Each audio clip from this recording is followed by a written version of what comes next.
Assalamualaikum warahmatullahi wabarakatuh. Halo sahabat Golden, kembali lagi di channel KSPMS Golden Uinsu. Di video sebelumnya sudah dijelaskan mengenai lembaga-lembaga penunjang di pasar modal. Nah, di video kali ini saya akan menjelaskan mengenai saham. Baik, kita memasuki pembahasan pertama. Yang pertama yaitu mengenai saham. Saham adalah surat bukti kepemilikan atas sebuah perusahaan. Sebagai pemegang saham suatu perusahaan, kita berhak memiliki klaim atas pendapatan suatu perusahaan dan mengikuti rapat umum pemegang saham atau RUPS. Keuntungan yang dapat dengan membeli saham yaitu ada dua. Yang pertama, itu dividen. Dividen adalah pendapatan perusahaan yang dibagikan kepada para pemegang sahamnya. Dan yang kedua, itu ada capital gain. Capital gain adalah jumlah harga saham yang kita jual lebih tinggi dan harga belinya. Maka selisih dari harga jual dan harga beli tersebut itulah yang menjadi keuntungan kita. Materi selanjutnya yaitu saham syariah dan fatwa. Menurut Bursa Efek Indonesia, saham syariah adalah efek berbentuk saham yang tidak bertentangan dengan prinsip syariah di pasar modal. Kegiatan di pasar modal syariah adalah halal karena pada dasarnya kegiatan di pasar modal syariah merupakan bentuk kegiatan penyertaan modal atau jual beli efek yang termasuk ke dalam kelompok muamalah. Selanjutnya, hal-hal mengenai pedoman dan prinsip syariah di pasar modal diatur dalam yang pertama, Fatwa DSN MUI nomor 20 DSN MUI 4 2001 tentang pedoman pelaksanaan untuk reksadana syariah. Yang kedua, Fatwa DSN MUI nomor 40 DSN MUI 10 2003 tentang prinsip pasar modal syariah dan pedoman umum penerapan prinsip syariah di pasar modal.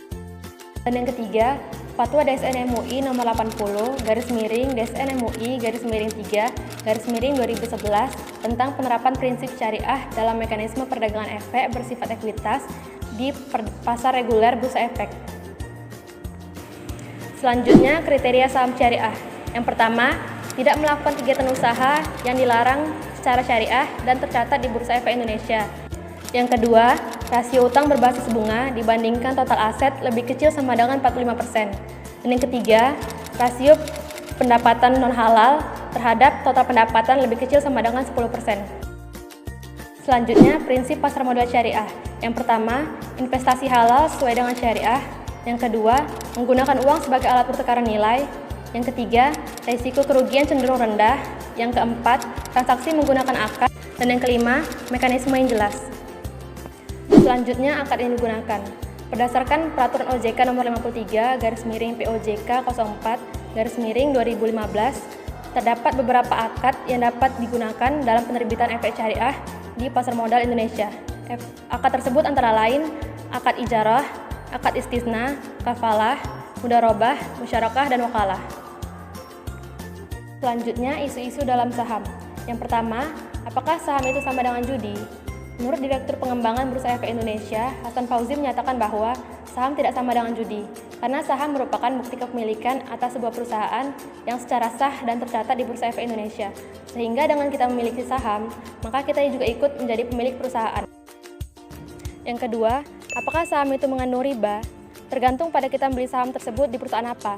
Jika kita membeli saham di perusahaan yang mengandung unsur ribanya, maka pendapatan yang kita peroleh pun juga terbilang riba. Contohnya jika kita membeli saham pada sektor perbankan konvensional. Baik, sekian pembahasan dari video kali ini mengenai saham dan fatwa-fatwanya. Sampai ketemu lagi di video edukasi selanjutnya. Wassalamualaikum warahmatullahi wabarakatuh.